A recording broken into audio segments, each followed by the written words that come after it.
మహోన్నతురాలైన బ్రహ్మేశ్వరరావు వాక్యమైనదో వాక్యం ద్వారా సూటిగా నాతో మాకు మీరు మాట్లాడమని, కొత్త విషయాలు మాకు నేర్పించమని, మంచి బోధకుడా దిగిరమ్మని మిమ్మల్ని బతిమాడుకుంటున్నాం తండ్రి. మీరు మాట్లాడితే మాకు ఆనందం, విజయం, ఆర్భాటం ఉంటుంది. మీ మాట నా నోట ఉంచమని, కొత్త విషయాలు నేర్పించమని, వినగల చెవులకు మా అందరికి అనుగ్రహించి నాకు కూడా నేర్పించమని మీ పాదాలు బట్టి వేడుకుంటూ నాయకత్వం బట్టి సహాయం చేయమనేసిన మనుషులు తండ్రి.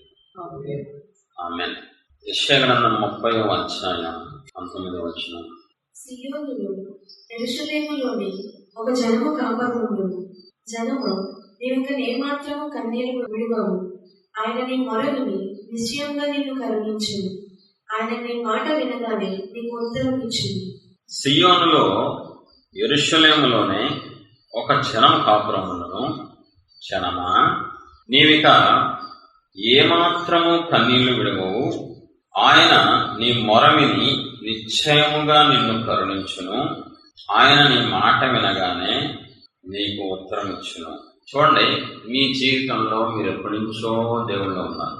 క్రిస్టియానిటీలోకి వచ్చి 10 ఏళ్ళు, 20, 30, 40, 50 రకరకాలుగా ఇక్కడ ఉన్నారు. అయితే మీ లైఫ్లో నేను చెప్పింది జరిగిందని చెప్పండి. ఒకే సమస్య కోసం కొన్ని సంవత్సరాలుగా ప్రార్థించిన ఆన్సర్ రాకుండా ఉన్న సమస్యలు ఉన్నాయా?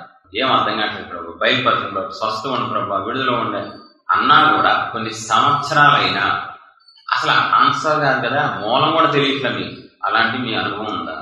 ప్రపంచవ్యాప్తంగా ఖచ్చితంగా ఇలాంటి సమస్య అందరికీ ఉంటుంది. 99%. ప్రార్థన ఆలకించే దేవుడు, కన్నీరు నాట్యంగా మార్చే దేవుడు, మొరని నిర్లక్ష్య పెట్టకుండా వినే దేవుడు. చాలాసార్లు మన జీవితాల్లో మన సమస్యలకి పరిష్కారం రాదు దేవుడి దగ్గర నుంచి. అసలు అర్థం కాదు. కన్నీళ్లు కాచిన, ఉపవాసాలున్నా, వేడుకున్నా, అవమానం జరుగుతున్నా, బాధ కలుగుతున్నా దేవుడు మౌనంగా ఉన్నారు, దేవుడు ఏం పట్టించుకోరా, వదిలేశారా అని రకరకాల భయాలు, అనుమానాలు వచ్చేలాగా మన ఆత్మీయ జీవితం ఉంటూ ఉంటుంది అనేక సార్లు. ఇది సేవకులకి జరిగింది, చాలా మందికి, మనుషులకు కూడా జరిగింది. చాలాసార్లు ఎంత విసుకొస్తుందంటే మనకి, వెళ్ళిపోతే బాగుంటే దేవుళ్ళలోంచి ఎందుకు ఏం అర్థం కావట్లేదు. నేను అడుగుతున్నాను కదా, మాట్లాడలేడు దేవుడు. నేను వేడుకుంటున్నాను కదా, ఎందుకు నాకు ఆన్సర్ రావట్లేదు? ఎందుకు ఈ భక్తి, ఎందుకు ఈ ఉపవాసం? నేను ఇంత కష్టపడినా నాకు దేవుడు ఆన్సర్ ఇవ్వట్లేదు కదా, ఎందుకు నేను ఆత్మీయ జీవితంలో ఎదగట్లేదని కొంతమంది, భౌతికంగా నా సమస్యలు ఎందుకు తీరవని కొంతమంది, విసుకొచ్చేసేస్తే కొన్నిసార్లు, వేసారిపోతాం కొన్నిసార్లు, అర్థం కాదు కొన్నిసార్లు, భక్తిలోంచి వెళ్ళిపోవాలనిపిస్తుంది, ప్రార్థన ఆపేయాలనిపిస్తుంది, ఉపవాసాలు ఆపేయాలనిపిస్తుంది, వద్దు బైబిల్ చదివినా వేస్ట్, నాకేం అర్థం కావట్లేదు, నాకు మాట్లాడట్లా దేవుడు, నాకు స్పందించట్లా, నాకేమి నేనేమైనా అడిగానా, నేనేమైనా చేశానా అని చెప్పి. మీకు మైక్ ఇస్తే చాలా ఎక్స్పీరియన్స్ తో ఉన్నారు, మీరు చెప్తారు, అన్నయ్య ఒకే సమస్య కోసం 5 ఏళ్ళ నుంచి అడుగుతున్నాం, మాట్లాడట్లా, కనీసం తర్వాత అయినా చేస్తామని కూడా చెప్పట్లేదు దేవుడు. అలాగే ఉండండి, అలాగే చెయ్యండి, ఒక రోజు వచ్చినప్పుడు అద్భుతం చేస్తాను కూడా నాకు అసలు ఆన్సర్ రావట్లేదు అన్నయ్య.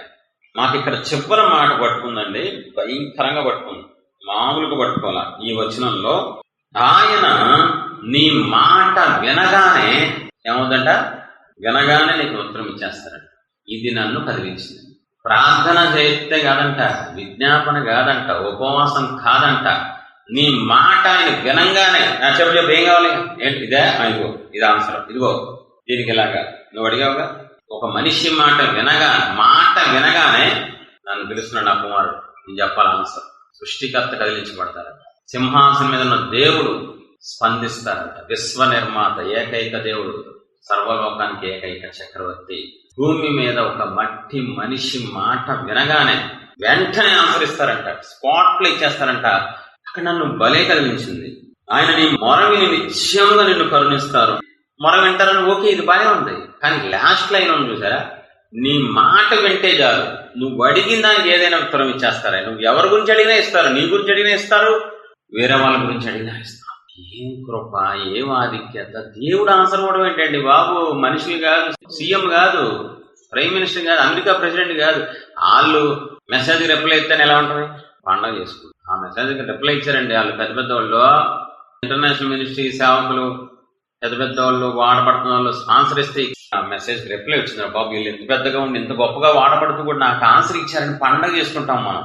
ఇప్పుడు ఆన్సర్ ఇచ్చేది ఎవరంట, మహాదేవుడు, సృష్టిని సృష్టించి పరిపాలిస్తున్న ఏకైక. వెంటనే నువ్వేది అడిగావుగా, ఇదిగో ఇది, వీళ్ళ గురించి అడిగావు కదా ఇది, వాళ్ళ గురించి అడిగావు కదా అది, ఎంతసేపు చెప్పినా నాకు తక్కువే. ఏం కృప అంటే ఏం వరం, ఏం ఆధిక్యత. దేవుడంట వెంటనే ఆయన నీ మాట వినగానే నీకు ఉత్తరం ఇస్తారు. అదే దేవుడు. మరి మన మాట అంటే ఉత్తరం ఇస్తున్నారా లేదా చూసుకోవడం సార్. మీకు ఆన్సర్ ఏమైనా దొరుకుతుందా? మీ ప్రశ్నకి ఆన్సర్ దొరుకుతుందా? మీరు దేవుని పిల్లలే, మీరు దేవుళ్ళనే ఉన్నారు, బైబిల్ చదువుతున్నారు, ప్రార్థన చేస్తున్నారు, దేవుని బిడ్డవే, దేవుని చేత పిలువబడ్డావు, రక్షించబడ్డావు, రక్తం చేత కొనబడ్డావు. కానీ దేవుడి దగ్గర నుంచి ఆన్సర్ రాదు నీకు, దేవుడి దగ్గర నుంచి ప్రత్యక్షత ఉండదు, దర్శనం ఉండదు, స్వరం ఉండదు, ఏముండవు నీకు. ఎప్పుడు వేరే వాళ్ళ మీద ఆధారపడతావు. కానీ ఇక్కడ జనాంగం ఉంది. ఆ జనాంగానికి దేవుడు ఎంత సమీపంగా ఉంటారంటే ఎప్పుడు అడిగినా, ఏ టైంలో అడిగినా, ఎవరి కోసం అడిగినా మన ఆన్సర్ వచ్చేస్తంట. మాట వినగానే మహాదేవుడు స్పందిస్తారంట, విశ్వ నిర్మాత పలుకుతారంట, సృష్టికర్త ఇదిగో జవాబు అని చెప్పేస్తారు. ఇలా ఎవరికైనా బైబిల్లో జరిగిందా? మామూలుగా ఒక జనాంగం ఉంది కానీ పర్టికులర్ గా ఎవరి గురించో లేదు ఇక్కడ. మనం బైబిల్లో ఇలా ఎవరినైనా చూడొచ్చా అన్నప్పుడు ఒక వ్యక్తి కనబడతాడు. చూద్దాం. 1 సమూయేలు 3వ అధ్యాయం 19-20. సమూయేలు పెద్దవాడు కాగా యెహోవా అతనికి తోడై ఉన్నందున అతని మాటలలో ఏదీ తప్పిపోలేదు. కాబట్టి సమూయేలు యెహోవాకు ప్రవక్తగా స్థిరపడినని దాను మొదలుకొని బేర్షెబా వరకు ఇశ్రాయేలీయులందరూ తెలుసుకుని. సమూయేలు పెద్దవాడు కాగా యెహోవా అతనికి తోడై ఉన్నందున అతడు చెప్పిన మాటలలో, సమూయేలు చెప్పిన మాటల్లో ఏది పొల్లుపోలేదంట. నీకు ఇలా జరిగిపోద్దంట, నువ్వు ఇలా వెళ్తావు, వెళ్ళిపోతాడంట, నీకు రాబోతుంది కీడు వస్తంట, నీకు ఆశీర్వాదం దేవుడు పోతున్నారు. ఎవరికి ఏది చెప్పినా పొల్లు కూడా పోదంట. సమూయేలు చెప్తే ఆ మాట నన్ను బాగా చదివించింది. అతని మాటలలో ఏదియూ తప్పిపోలేదు. ఇది ఎంతమంది తెలిసింది? కాబట్టి సమూయేలు యెహోవాకు ప్రవక్తగా స్థిరపడినని దాను మొదలుకొని బెర్షెబా వరకు ఇశ్రాయేలీయులు అందరూ తెలుసుకోండి. ఇశ్రాయేలు 100లో 1000లో లేరు. అప్పుడే 6 లక్షల మంది కాబలం వీరులు అయితే ఎప్పుడు నిర్గమకాండంలో. ఈ సమూయేలు చాలా సంవత్సరాలు దాటిపోయింది, పెరిగారు, లక్షల మంది ఉన్నారు. అందరికీ తెలుసు ఒక దైవజనుడు ఉన్నాడు, ప్రవక్త ఉన్నాడు సమూయేలు. అతడు చెప్పింది చెప్పినట్టు నెరవేరుద్దంతే, చెప్పింది చెప్పినట్టు జరిగిపోద్దంటే. అతను చెప్పిన మాటల్లో ఏది తప్పిపోదు. ఎందుకంటే దేవుడు అతన్ని వాడుకుంటున్నారు, దేవుడు అతనికి సమీపంగా ఉన్నారు, అతని మాటకి దేవుడు ఉత్తరం ఇస్తారు. మామూలు ఆధిక్యత గల సమూయేలు చూద్దాం. 1 సమూయేలు 7వ అధ్యాయం 7 నుంచి చూద్దాం. ఇశ్రాయేలీయులు మిస్పాలో కూడి ఉన్నారని ఫిలిష్తీయులు వినినప్పుడు ఫిలిష్తీయుల సర్దారులు ఇశ్రాయేలు మీదకి వచ్చింది. ఈ సంగతి ఇశ్రాయేలీయులు విని ఫిలిష్తీయులకు భయపడి, మన దేవుడైన యెహోవా ఫిలిష్తీయుల చేతిలో నుండి మనల్ని రక్షించినట్లుగా మా కొరకు ఆయనను ప్రార్థన చేయడం మానవద్దని సమూయేలు వద్ద మనవి చేసిరి. సమూయేలు పాలు విడవన ఒక గొర్రె పిల్లను తెచ్చి యెహోవాకు సర్వాంగ బలిగా అర్పించి ఇశ్రాయేలీయుల పక్షంలో యెహోవాను ప్రార్థన చేయగా యెహోవా అతని ప్రార్థన అంగీకరించాడు. సమూయేలు దహన బలి అర్పించుచుండగా ఫిలిష్తీయులు యుద్ధము చేయుటకై ఇశ్రాయేలు మీదకి వచ్చింది.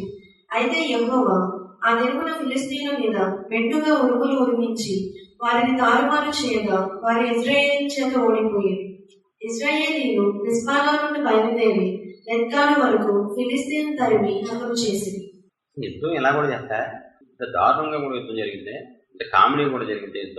యుద్ధం అంటే ఏంటి? సామాన్యంగా వీళ్ళు వెళ్ళాలి, వాళ్ళు వెళ్ళాలి, కత్తులు తీసుకొని కటార్లు తీసుకుని పొడుచుకొని సావాలి, కొంతమంది మిగలాలి, వాళ్ళు వచ్చి మేము గెలిచామని చెప్పాలి. ఇక్కడ ఎంత గొప్ప దైవజనుడు అంటే ఇశ్రాయేలు వచ్చారు, అయ్యా మీరే కదా మా దైవజనుడు, మీరే కదా మా ప్రవక్త, మీరే కదా మాకు న్యాయాధిపతి, కొంచెం న్యాయం చేయండి. వాళ్ళు దారుణంగా ఉన్నారు, శత్రువులు బలంగా ఉన్నారు, ఫిలిష్తీయులు మంచి బలాఢ్యులు, వాళ్ళ దగ్గర ఆయుధాలు ఉన్నాయి అని ఏడుతుంటే భయపడుతుంటే ఏం పర్వాలా నేను చూసుకుంటా కదా అని అభయం ఇచ్చాడు దైవజనుడు. ఇక్కడ ప్రార్థన చేస్తుంటే దేవుడు ఏం చేశారంట? ఫిలిష్తీయుల మీద మెండుగా ఉరుములు ఉరిమించి వారిని తారుమారు చెయ్యగా వారు ఇశ్రాయేలు చేత ఓడిపోయి. వీళ్ళు ఏమైనా యుద్ధం చేశారా? కష్టపడ్డారా? ప్రయాసపడ్డారా? లేదు. అంత గొప్ప దేవుడితో కనెక్షన్ ఉన్న దైవజనుడు, అంత గొప్ప ప్రవక్త అతను. మొత్తం ఇశ్రాయేలు అందరూ సాష్టాంగ పడిపోయిన తర్వాత, బాబు ఏం దైవజనుడు నువ్వు? ఆ తర్వాత ఇంకో సందర్భంలో గోధుమ కోతకాలం ఇదే కదా. మీరు రాజును నిర్ణయింపమని అడిగినందు చేత యెహోవా దృష్టికి మీరు చేసిన కీడు గొప్పదని మీరు గ్రహించి తెలుసుకున్నట్లే యెహోవా ఉరుములను వర్షమును పంపునట్లుగా నేను ఆయనను వేడుకొంచున్నాను. సమూయేలు యెహోవాను వేడుకొనినప్పుడు యెహోవా ఆ దినములో ఉరుములను వర్షమును పంపగా జనులందరూ యెహోవాకును సమూయేలునకు బహుగా భయపడి రాజు కావాలని అడిగారు, శోధించేశారు సమూయేలుని. అయ్యా, దేవుడితో మేము మాట్లాడలేము, డైరెక్ట్ గా మాట్లాడే శక్తి మా దగ్గర లేదు, నువ్వు మాట్లాడాలి మధ్యవర్తి కాబట్టి వెళ్ళి రాజు కావాలంటే అప్పుడు సమూయేలు ఏమంటాడు, సార్ మీరు అడిగింది మంచిది కాదు, దేవుడు కోపం వచ్చింది, బాధపడ్డారు, ఏడ్చారు, నాకు తెలుసు దేవుడితో ముఖాముఖి మాట్లాడతాను, మీకు క్లారిటీ ఇప్పించినా ఎందుకు బాధపడతారయ్యా, మీరు మరీ చెప్తారు, మీరు నమ్మరు అని చెప్పి మీరు అడిగింది దేవుడు గొప్ప పెడితే నేను ఒక సూచన చూపిస్తాను చూడండి, దేవుడిని అడిగా అన్నాడు. చూపించండి. ఏంటి, నేనైతే నమ్మం, దీంట్లో ఏముంది రాజుని అడిగి తప్ప అన్నట్లుగా ఉన్నారు ఇశ్రాయేల్ లక్షల మంది అక్కడ. ఎప్పుడైతే సమూయేలు ప్రార్థన చేస్తున్నాడు, ఎలాంటి ప్రార్థన, వింత ప్రార్థన, రాజును నిర్ణయింపమని అడిగినందు చేత యెహోవా దృష్టికి మీరు చేసిన కీడు గొప్పదని మీరు గ్రహించి తెలుసుకొనుటకై యెహోవా ఉరుములను వర్షమును పంపునట్లుగా నేను ఆయనను వేడుకొనుచున్నాను అని అందరి ఎదుట చిన్న ప్రార్థన చేశాడు.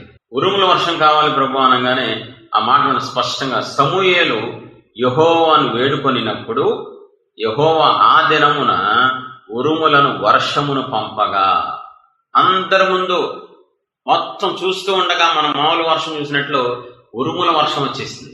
ఎంత భయపడిపోయారు తెలుసా, ఈయనేంట్రా బాబు ఉరుముల వర్షం అడిగి, దేవుడు సృష్టికర్త ఆకాశం నుంచి ఉరుముల వర్షం వచ్చేసారేంటి, ఈయనేం అడిగితే చేసేస్తారంటే దేవుడు. ఉరుముల వర్షం చూసిన ఇశ్రాయేల్ జనాంగం ఏం చేస్తున్నారు, యెహోవాకును సమూయేలుకును బహుగా భయపడ్డారు. అప్పటి వరకు తల వంచని వాళ్ళు, మెడ వంచని వాళ్ళు ఎప్పుడైతే దేవుడు చేసిన కార్యాన్ని సూచక్రియం చూశారు, ఈయన ఏమడిగితే అది ఇచ్చేస్తారా బాబు దేవుడు, ఇది ఉరుముల వర్షం అంటే ఉరుము కొత్తగా సృష్టిస్తారా ఉరుముల వర్షాన్ని, ఏం తాక్షం దేవుడికి ఈయనకి. నేను యెషయా గ్రంథంలో చూపించా, ఆయన నీ మాట వినగానే నీకు ఉత్తరం ఇస్తారు. సమూయేలు మాట వినంగానే సరే దేవుడు రెడీగా సిద్ధంగా ఉంటారు. దేవుడు వర్షం ఓకే తీసుకో, శత్రువులా యుద్ధం చేయాలా నేను, ఓకే వెళ్ళి చేసేస్తాను, ఏదైనా సరే. సమూయేలు మీరు చూడండి, అసలు లైఫ్ అంతా అద్భుతంగానే ఉంటది, లైఫ్ అంతా సక్సెస్, ఫెయిల్యూర్ అంటే ఉండదండి సమూయేలు జీవితంలో. ఎటువంటి స్థితి అయినా దేవుడు తలకింద చేసేస్తారు. సమూయేలు ప్రార్థన చేసినా అడిగినా సరే. ఎంత గొప్ప కృప పొందుకున్నాడండి బాబోయ్, మనలాంటి మామూలు మనిషే. మొదటి సమూయేలు 9:20. 3 దినముల క్రిందట తప్పిపోయిన నీ గాధబవులను గురించి విచారపడకు, అవి దొరికినవి. ఇశ్రాయేలీయుల అభిష్టము ఎవరి యందు ఉన్నది. సౌలు గాడిదల కోసం ఎదుక్కుంటూ వెళ్తున్నప్పుడు తన దగ్గర పనోడు అంటాడు, ఒక పని చేద్దాం వెళ్ళిపోదాం అంటున్నారు, ఒక్క అవకాశం. ఈ ఊళ్ళో ఒక దైవజనుడు ఉంటాడు, దేవుడితో ముఖాముఖిగా మాట్లాడతాడు, ఏది అడిగినా అతను చెప్పిన మాటలు కొలు పోదాం, మనం ఆయన దగ్గరికి వెళ్దాం అని చెప్తే సరే పద. వెళ్ళంగానే సార్ దేవుడు అంటారు, నిన్న చెప్పాను చూసావా, దేవుడు అన్ని చెప్తారు సమూయేలు, చక్కగా చెప్తారు. నిన్న చెప్పాను చూసావా ఒకరిని పంపిస్తానని, ఈడే అది అవునా, నేను చెప్పింది నీ గురించేనా, వాళ్ళిద్దరు ఎలా మాట్లాడుకుంటారు దేవుడు అతను. కొన్ని సంవత్సరాలు ప్రార్థన చేసిన మీ ప్రార్థనకి ఆన్సర్ రాదు, దేవుడు ఆయనేమో స్నేహితుల్లా మాట్లాడు. మీ దేవుడే కానీ మీ దేవుడుగా ఉంటారు ఆయన, ఈ దేవుడే కానీ ప్రశ్నకి ఆన్సర్ ఎవరు, నువ్వు ఏడ్చినా ఎవరు. నిన్న చెప్పాను చూసావా ఈయనే, నిన్న చెప్పాను ప్రభా ఈయనేనా, బాబు దా నువ్వు గాడిదల కోసం వచ్చావు, నేను గాడిదల కోసం వచ్చాను మీకెలా తెలుసు, అసలు నేనెవరో మీకు తెలియదు కదా, ఇక్కడ సమూయేలు ఎవరు అని ఎదుర్కొంటూ వచ్చాను కదా, నా గురించి మీకు ఎలా తెలుసు. దేవుడు నాకు అన్ని చూపిస్తారు, మేము క్లోజ్ బాబు, నీ గాడిదలు దొరికినాయి పో. గాడిదలు దొరకడం ఏంటండి, అప్పటికి ఇంకా గాడిదలు దొరకలా. ఎంత కృప, ఎంత అభిషేకం, ఎంత దేవుడితో సమూయేలు క్లోజ్ గా ఉన్నాడో ఆలోచించండి. మీ సమస్యలే మీకు తెలియట్లా, ఈయన సమస్య అని చెప్పేస్తున్నాడు. మీ సమస్యలుగా మీకు దిక్కు లేదు, కానీ సౌలు సమస్య ఏంటి, గాడిదల కోసం వచ్చాడు. ఇంటికి వెళ్ళంగానే దొరికినాయి అంటారు, సరేనా, నేను ఇంటికి వెళ్ళంగానే దొరికినాయి అంటారా, నా గాడిదల గురించి మీకు తెలిసిపోయిందే, అన్ని తెలిసిపోతాయి. ఏం ఆధిక్యత అండి బాబు. అసలు ఇలా మనం చూసినట్లయితే సమూయేలుని రాజులను అభిషేకించే కృపావరం సంపాదించుకున్నాడు దేవుడి దగ్గర నుంచి. అంతేకాదు ఊర్లోకి వెళ్ళటానికి సమూయేలు బయలుదేరంగానే ఊర్లో వాళ్ళు గబగబా పెద్దలు వచ్చేస్తారు. అయ్యా సమాధానంగా వస్తున్నారా, మీకు కోపమేం లేదు కదా మా మీద, మీకు కోపం వచ్చిందంటే మీరు ఒక్క మాట దేవుడా అంటారు, ఏ వడగల వర్షం వచ్చి చచ్చిపోతాం మేము. భయపడిపోతున్నారు ఊరంతా. ఆయన వచ్చేదాకా ఎవరు భోజనం చేయరు, గౌరవిస్తారు, గణపరుస్తారు, ప్రేమిస్తారు. ఆయనకి లోబడతారో. సమూయేలు జీవితాన్ని చూసినట్లయితే చాలా బాగుంటుంది, అద్భుతంగా, ఆనందంగా, ఆర్భాటంగా ఉంటది. గొప్ప ఆశీర్వాదకరమైన జీవితాన్ని సమూయేలు అనుభవించాడు. రాజులు సైతం అతను గౌరవించేవాళ్ళు. గొప్ప జీవితం అండి. ఇప్పుడు యెషయా గ్రంథంలో చెప్పినట్లు నెరవేరుతున్న సమూయేలుకి. సమూయేలు జీవితం బెస్ట్ ఎగ్జాంపుల్ ఆ మాటకి. సమూయేలు అడగంగానే ఆన్సరిస్తారు, ఎవరి కోసం అడిగినా ఇస్తారు, ఎప్పుడు అడిగినా ఇస్తారు, స్పష్టంగా చెప్తారు, క్లారిటీ చెప్తారు. రాజు కావాలి ప్రభు వీళ్ళు అడుగుతున్నారు ఇశ్రాయేల్ అంటే, ఇంకో ఇదంతా చెప్పని పెద్ద లిస్ట్ ఇచ్చారా లేదా? అవన్నీ దేవుడు చెప్తే రాసుకొని వచ్చి వీళ్ళకి అప్పు చెప్తున్నాడు. నీకు ఒక ఆన్సర్ ఇవ్వట్లా, నీకు ఒక దర్శనం అవ్వట్లా, ఒక ప్రత్యక్షత ఉండదు నీకు. కానీ సమూయేలు జీవితం వస్తాయి మొత్తం వేరేగా ఉంది. సమూయేలు దేవుడు నా దేవుడు ఒకటేనా అన్న నీకు డౌట్ వచ్చేలాగా ఉంటుంది. ఎందుకంటే నీ దేవుడు నీకు దూరంగా ఉంటారు. సమూయేలు దేవుడు సమూయేలు సమీపంగా ఉండి ఏది అడిగినా, ఎప్పుడైతే ఆలోచించండి, ఏది అడిగినా జరిగితే ఉరుముల వర్షంగానే ఇంకా ఇశ్రాయేలు ఎలా చూస్తుంటారు సమూయేలుని? బాబు వీరు మామూలు కదా, ఇంత జాగ్రత్తగా ఉండాలి, గౌరవించాలి, గణపరచాలి, మంచి ఆతిథ్యం ఇవ్వాలి, ప్రేమించాలి, హెచ్చించాలి, రథాలు పంపిస్తారు, లేకపోతే మామూలుగా ఓవరాల్ లైఫ్ ఎలా ఉంటుంది. ఇప్పుడు పాయింట్ ఏంటంటే, ఎందుకు దేవుడు సమూయేలుకి అంత కృప ఇచ్చారు, ఎందుకు దేవుడు సమూయేలుకి దగ్గరగా ఉన్నారు, ఎందుకు సమూయేలుని దేవుడు అంతగా ఆశీర్వదించారు అన్నది మనకు ప్రశ్న. సమూయేలుని దేవుడు అంతగా ఆశీర్వదించడానికి కారణం ఏమన్నా ఉందా? మరి అందరితో సమీపంగా ఉండాలని ఇశ్రాయేలు దేవుడు జనాంగం కదా, మరి సమూయేలుతోనే ఎందుకున్నారు? మీరు అనుకోవచ్చు, సేవకుడు కదా, సేవకుడు అన్నంత మాత్రాన మరి అందరు సేవకులు దేవుడు చిత్తం చెప్పేస్తున్నారు. దేవుడు సేవకులు అందరూ స్వస్థ ప్రార్థన చేయగలుగుతున్నారా? దెయ్యాల మీద అధికారం అందరికీ ఉందా? చెప్పాలి. ప్రపంచవ్యాప్తంగా స్పెషల్. సమూయేలు ఏదో చేసాడు, దేవుడికి నచ్చిందంటే సమూయేలులో ఏదో నచ్చిందా ఏంటో చూద్దాం. అప్పుడు మనకు అర్థం, ఓహో ఇందుకా దేవుడు అడిగిన వెంటనే ఆన్సర్ ఇస్తున్నారు, ఇందుకా ప్రశ్నకి వెంటనే జవాబిస్తున్నారు, ఇందుకా వర్షం అంటే వర్షం, మేఘాలంటే మేఘాలు, ఉరుములంటే ఉరుములు. ఓహో చూద్దాం. మొదటి సమూయేలు 15వ అధ్యాయం 10-11 వచనాలు. అప్పుడు యెహోవా వాక్కు సమూయేలుకు ప్రత్యక్షమై ఇలాగ సెలవిచ్చెను, సౌలు నన్ను అనుసరింపక వెనుక తీసి నా ఆజ్ఞలను కైకొనకపోయాను కనుక అతనిని రాజుగా నిర్ణయించినందుకు నేను పశ్చాత్తాపపడుచున్నాను. అందుకు సమూయేలు కోపావేశుడై రాత్రి అంతా యెహోవాకు మొరపెట్టుచున్నాడు. దీంట్లో మనం నేర్చుకోవాల్సింది చాలా ఉంది. దేవుడు సమూయేలును ఒక రోజు రాత్రి పిలిచారు. సమూయేలు చెప్పడం ప్రభా చాలా బాధగా ఉంది. ఏది ప్రభా ఏమైంది? సౌలు వచ్చిన స్థితి మర్చిపోయా, నన్ను వెంబడించట్లేదు, ఆయన నచ్చినట్టు చేసుకుంటాడా, చాలా ఏడుకొచ్చేస్తున్నాయా నాకు చెప్తూ ఉండగానే సమూయేలు ఏడ్చేస్తున్నాడు. సమూయేలు విపరీతంగా ఏడుస్తున్నాడు. ప్రభు నన్ను క్షమించండి, సౌలు బట్టి నన్ను క్షమించండి, సౌలు క్షమించండి, అయ్యో మీరు బాధపడద్దయ్యా, మీరు ఏడవద్దయ్యా, ఏడ్చి తట్టుకోలేదు ప్రభు. రాత్రంతా సమూయేలు దేవుడి దగ్గర, అక్కడ దేవుడు ఏడుస్తున్నారు, అక్కడ సమూయేలు ఏడుస్తున్నారు. దేవుడు ఏడుస్తున్నారు, సమూయేలు ఏడుస్తున్నారు. సమూయేలు దేవుణ్ణి ప్రేమించాడు కాబట్టి, సమూయేలు దేవుణ్ణి ప్రేమించాడు కాబట్టి దేవుడు ఏడిస్తే సమూయేలు ఏడుస్తాడు, దేవుడు నవ్వితే సమూయేలు నవ్వుతాడు. నువ్వు దేవుడు ఏడ్చినా నువ్వు నవ్వుతావు, ఎందుకంటే నువ్వు సాధారణ.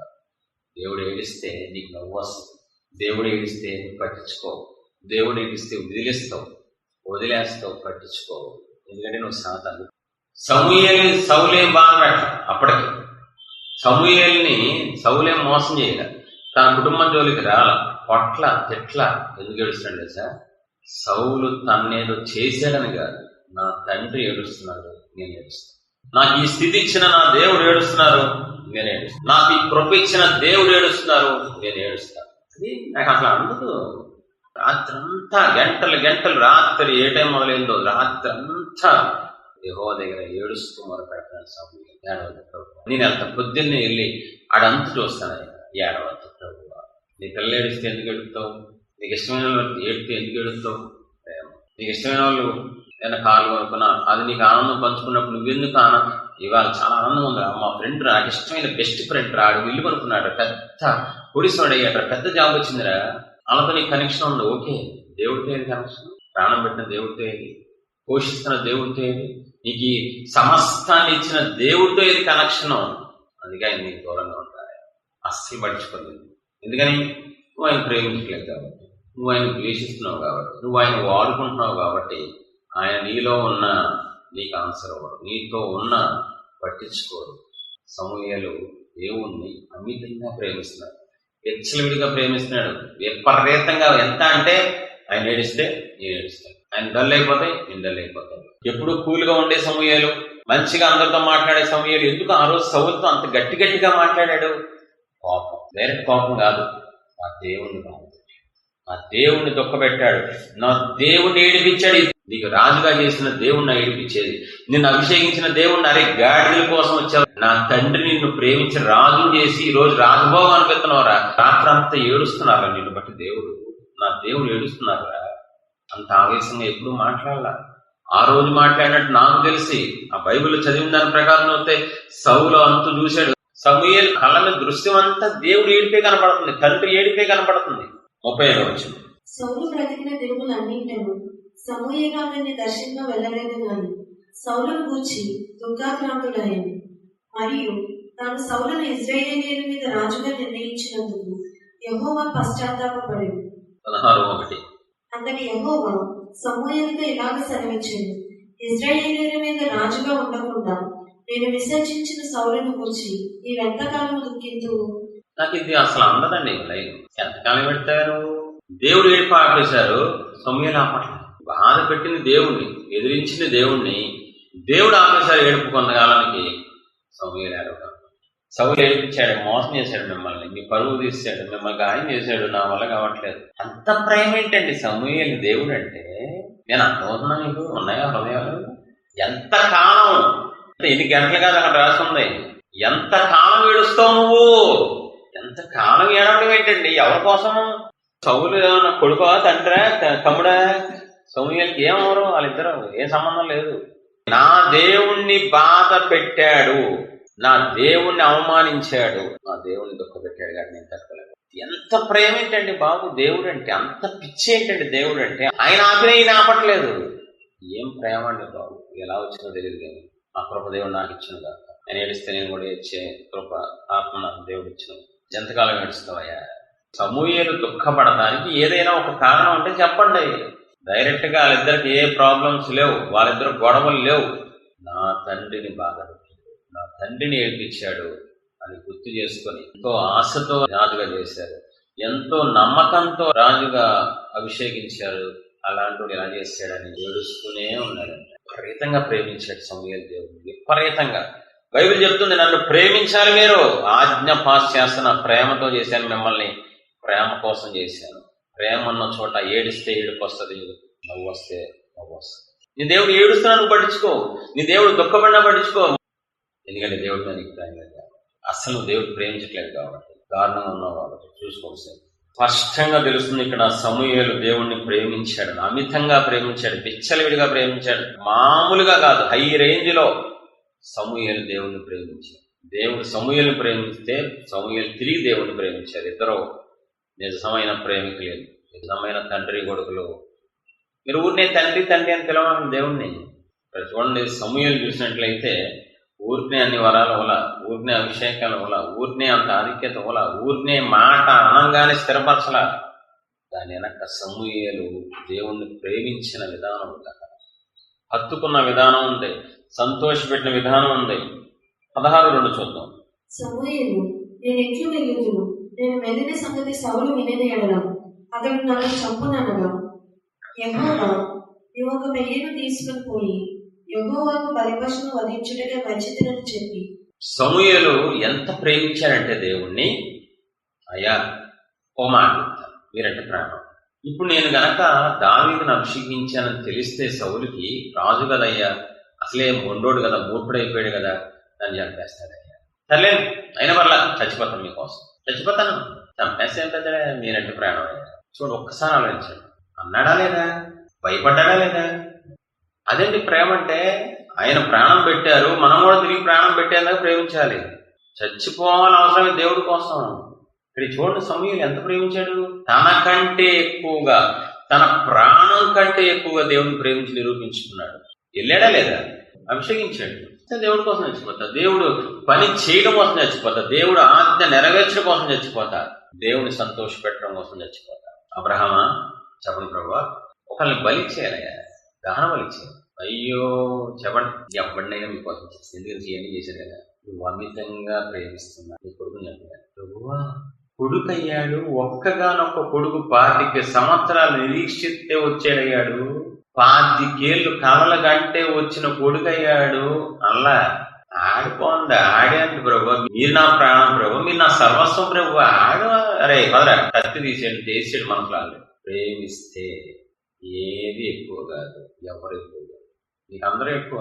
ప్రాణం పెట్టినా, రక్తం కాచిన, సిలువలో వస్త్రహీనుడైపోయి అన్నీ నీ కోసం ధారపోసిన, ఉమ్ములు భరించిన, ఏం చేసినా నీకు నువ్వే ఎక్కువ, దేవుడు ఎక్కువ కాదు. ఏడ్చినా పర్వాలా, ఏమైపో, నీకు నువ్వే గెలవాలి, నువ్వే సంతోషంగా ఉండాలి, నువ్వు అనుకున్నదే జరగాలి. ఇది అప్పటికి ఇంకా సమూయేలు కాలంలో దేవుడు రక్తం కార్చలా, అయినా పిచ్చి సమూయేలుకి. అబ్రహాంకి అయినా దేవుడు అంటే పిచ్చి. సమూయేలు చచ్చిపోవడానికి వెళ్ళిపోతున్నాడు దేవుడి కోసం, అబ్రహాం తనకి ఇష్టమైన కొడుకుని చంపేయడానికి తీసుకెళ్ళి. మీరు ఎలా ఉన్నారు పరీక్షించుకోండి ఒకసారి. ఎందుకు దేవుడు మీతో మాట్లాడాలి, ఎందుకు దర్శనం అవ్వాలి, ఎందుకు ప్రత్యక్షత అవ్వాలి, ఎందుకు స్వరంతో మాట్లాడాలి? నువ్వు అసలు ఆయన ప్రేమేవో, ఆయన విలువో, గౌరవించవు. ఎన్ని కార్యాలు చేసినా వాడుకుంటావు. వాడుకునే వాళ్ళంటే దేవుడు కష్టాయి.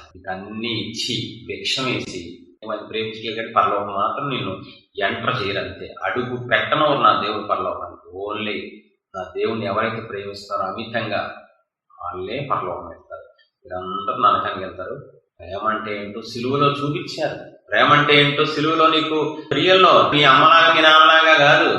మీ అమ్మ నాన్న ఏదైనా అవసరం అయితే చంపేస్తారు నిన్ను, లేదంటే వాళ్ళు వెళ్ళిపోతారు నిన్ను వదిలేసి. కానీ నా దేవుడు అలా కాదు. అరే బాబు నేను ప్రేమిస్తున్నా, ఇదిగో నా ప్రాణం చేస్తా అని సిలువలో రక్తం గార్చి నీ కోసం నీ శిక్ష భరించిన తర్వాత కూడా నువ్వు దేవుడిని ప్రేమించట్లేదంటే నువ్వు నరకానికి రెడీగా ఉన్నావు. నువ్వు సస్తావు, ఏదో రోజు అగ్నిగుండానికి వెళ్ళిపోతావు. ఏంటి ఎందుకని? ఆయనేమో నన్ను ప్రేమించు, ప్రేమ కోసమే వచ్చాను. నేను ప్రేమించేది కూడా తిరిగి ప్రేమ కోసమే. నువ్వు ప్రేమించు. ప్రేమిస్తే దేవుడిని బాధపెట్టవు, ప్రేమిస్తే దుఃఖపెట్టవు, ప్రేమిస్తే ఎదిరించవు. నిర్గమకాండం నన్ను ప్రేమించి నా ఆజ్ఞలు గైకొను వారిని 1000 తరాలు కరుణిస్తారు. నన్ను ప్రేమించిన ఆజ్ఞలు ఎవరైతే ప్రేమిస్తారో దేవుణ్ణి, దేవుడు ఆజ్ఞ తోచా తప్పకుండా పాటిస్తారు. ఎందుకు రోజు ఆజ్ఞలు చెప్తున్నారు? దేవుడి మీద ప్రేమ లేదు. దావీదు దగ్గరికి వెళ్ళి యెషయా కుమారుని నువ్వు అభిషేకించంటే వెళ్ళిపోయాడు అంతే. ఎందుకని? ఆజ్ఞేశారు దేవుడు. ప్రేమించే దేవుడు ఆజ్ఞేశారు. ప్రేమిస్తున్నాడు కాబట్టి ఓకే ప్రభావ మీరు ఆజ్ఞేశారు, నేను ప్రేమిస్తున్నాను, ప్రూవ్ చేసుకుంటా అని చెప్పి వెళ్ళిపోయి అభిషేకించేసి. ఎందుకు నువ్వు ఆజ్ఞలు పాటించవు? సరిగ్గా ఎందుకు కూర్చోరు? శ్రద్ధగా ఎందుకంటారు? దేవుడి సన్నిధి, దేవుడు ఉంటారు ఇక్కడ. ఏంటి ఇప్పుడు ఎందుకు కూర్చోవాలి నేను? ప్రేమ లేని తత్వం. ఇదే మాట కొత్త నిబంధనలో యేసుప్రభు చెప్పారు శిష్యులకి. నన్ను ప్రేమించేవాడు నా ఆజ్ఞలు లేకుంటాడు, నన్ను ప్రేమిస్తే నాకు లోపంటాడు, నన్ను సంతోషపెడతాడు. ఊరికినే సమూయేలుకి దేవుడు వరాలు ఇవ్వలేదు. సమూయేలు ఎదుట మనం ఎలా ఉన్నాం, ఎలా జీవిస్తున్నాం? సమూయేలు మనలాంటి మనలాంటి మనిషే. సమూయేలుకి కృపించారు దేవుడు, మనకి కృపించారు. సమూయేలు ప్రేమిస్తారు, మనల్ని ప్రేమించారు. కానీ సమూయేలు తిరిగి దేవుని ప్రేమిస్తున్నాడు, తిరిగి అమితంగా, సంతోషం, మామూలుగా కాదు. ఇంకా ఇలాంటి వాడు ఒకటి చాలరా భూమి మీద అన్నట్టుగా సమూయేలు ప్రేమించాడు. దేవుని ప్రేమించడం చూసాం. ఇంకేం చేసాడు చూద్దాం. మొదటి సమూయేలు 7:3. సమూయేలు ఇశ్రాయేలీయులందరితో ఇట్లనెను, మీ పూర్ణ హృదయముతో యెహోవా యొద్దకు మీరు మల్లుకొనిన యెడల అన్యదేవతలను, అష్టారోతు దేవతలను మీ మధ్య నుండి తీసివేసి పట్టుదల కలిగి యెహోవా తట్టు మీ హృదయంలో త్రిప్పి ఆయనను సేవించుడి. అప్పుడు ఆయన ఫిలిస్తీన్ల చేతిలో నుండి మిమ్మల్ని విడిపించు. నీచం అంటే ఐగుప్తు దేశం నుంచి తీసుకొచ్చిన దేవుణ్ణి వీళ్ళు పక్కన పెట్టి విగ్రహారాధన మొదలుపెట్టారు ఇశ్రాయేలు దేవుని జనాంగం.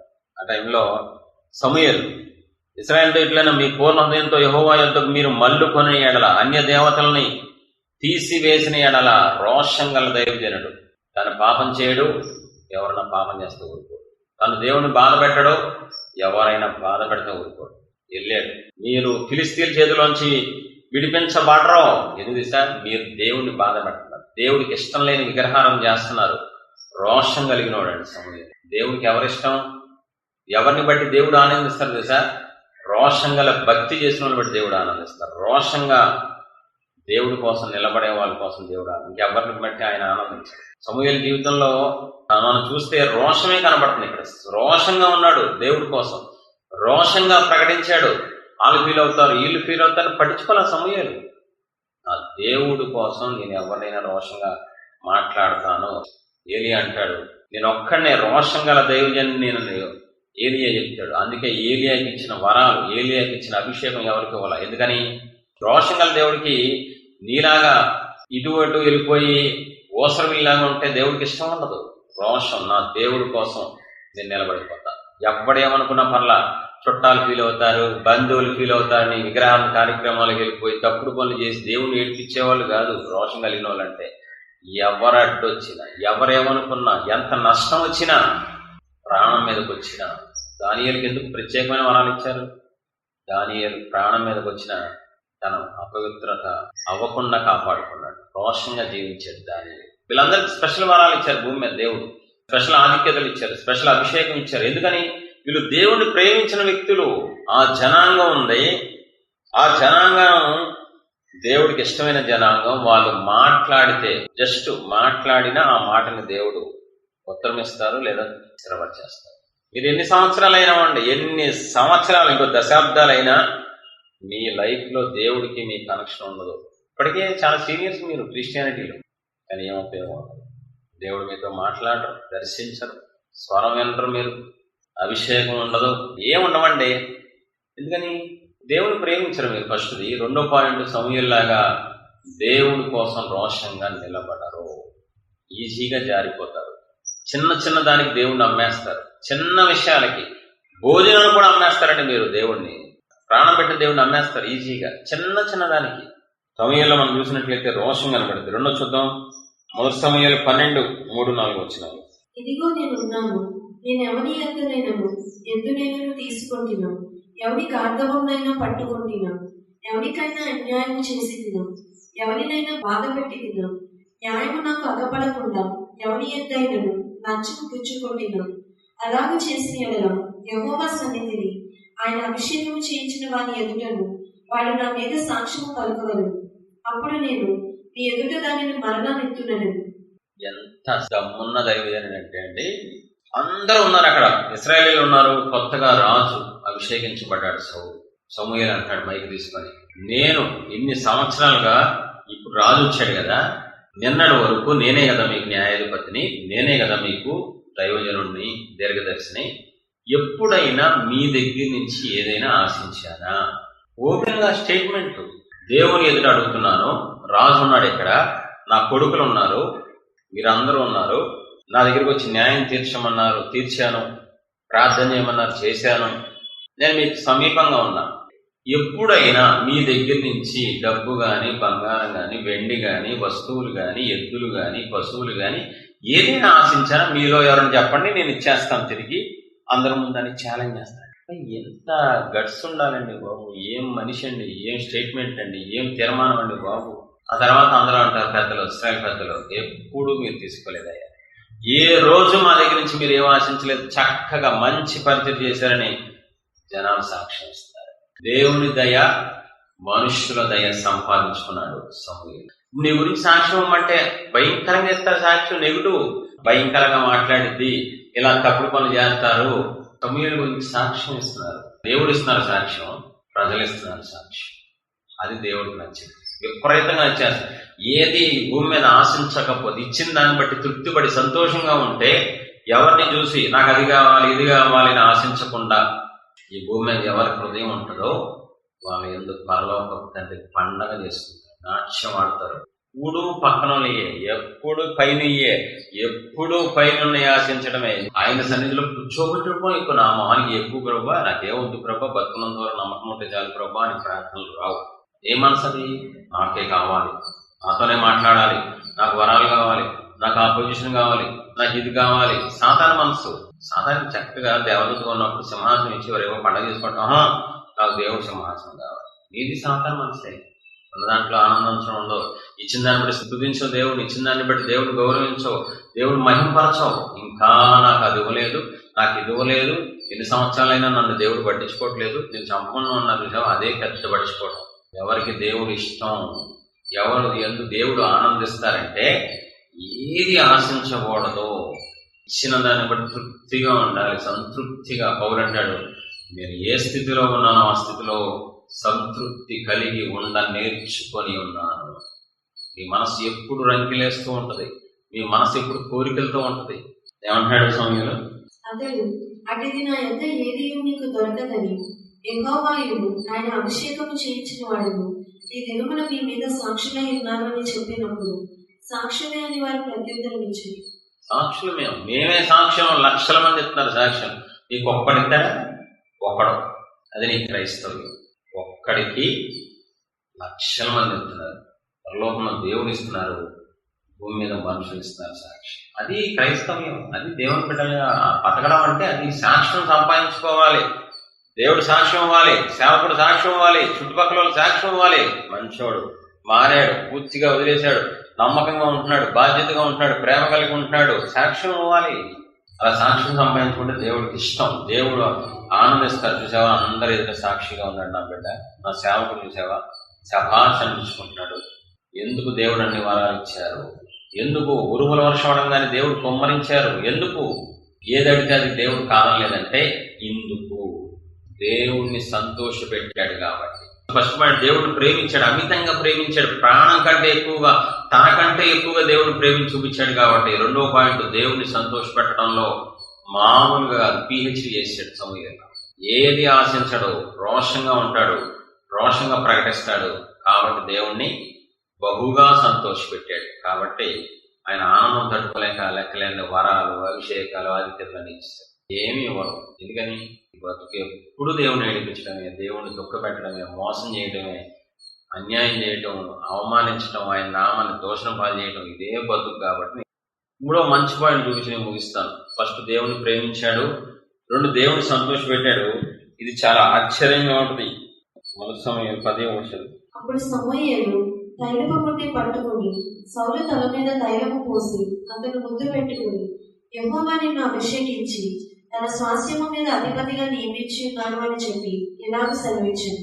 గొప్ప లక్షణం ఏంటంటే సార్, దేవుడు మురిసిపోయే లక్షణం ఏంటంటే సార్, దేవుని తాలూకా వాళ్ళని నెత్తి మీద పెట్టుకుంటాడు సమూయేలు.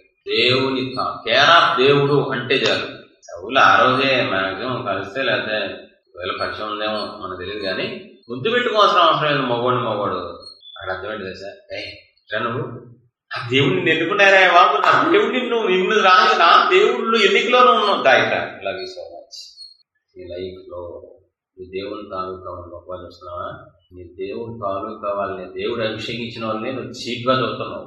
దేవుడే డైరెక్ట్ గా పిలుచుకొని అభిషేకించి నీ ముందు పెట్టిన సేవకుడినే నువ్వు అడ్డగోలుగా మాట్లాడుతున్నావు. సమూయేలు గుర్తు పెట్టేస్తున్నాడు. సమూయేలు గట్టి కౌగిలించుకొని, నువ్వు నా దేవుని చేత ఎక్కలవబడ్డావు, నువ్వు నా దేవుని చేత ఎన్నుకోబడ్డావు. నా హృదయం ఉపయోగించా, నా పక్కన కూర్చోను, నన్ను పక్కన కూర్చోబెట్టుకుంటారంటే బాబు, నేను ఎవరో నీకు తెలియదు కదా, నేను బచ్చాగండి, జస్ట్ గాడి కోసం పక్కన కూర్చోరా, కలిసి తిన్నాం, భోజనం. హృదయం ఉప్పొంగిపోతుంది. ఎందుకని? దేవుడు తాలూకా తన హృదయం అంతా తన ఉన్న దేవుడి తాలూకా వాళ్ళని అన్యుల కంటే దారుణంగా చూస్తాం. దేవుడి ప్రతినిధుల్నే శత్రువుల కంటే దారుణంగా చూస్తాం. సౌలు ఆశ్చర్యంగా ఉంది, ఇంకా ఆశ్చర్యంగా ఉంటుంది. మొదటి సమూయేలు 16:10-11. యెష్షయి తన 7 కుమారులను సమూయేలు ఎదుటికి పిలవగా, సమూయేలు యెహోవా వీరిని కోరుకొనలేదని చెప్పి, నీ కుమారులందరూ ఇక్కడ ఉన్నారా అని యెష్షయిని అడగగా, అతడు ఇంకనూ కడసారి వాడు ఉన్నాడు, అయితే వాడు గొర్రెలను కాయచున్నాడని చెప్పాను. అందుకు సమూయేలు, నీవు వారిని పిలువనంపించుము, అతడిక్కడికి వచ్చే వరకు మనము కూర్చుందామని యెష్షయితో చెప్పగా. సమూయేలు హై పొజిషన్ లో ఉన్నాడు, హై రేంజ్ లో ఉన్నాడు. ఊళ్ళోకి ఎంటరామని ఏం జరిగింది? సమూయేలు యెహోవా ఇచ్చిన సెలవు చొప్పున బెత్లెహేమునకు వెళ్ళాడు.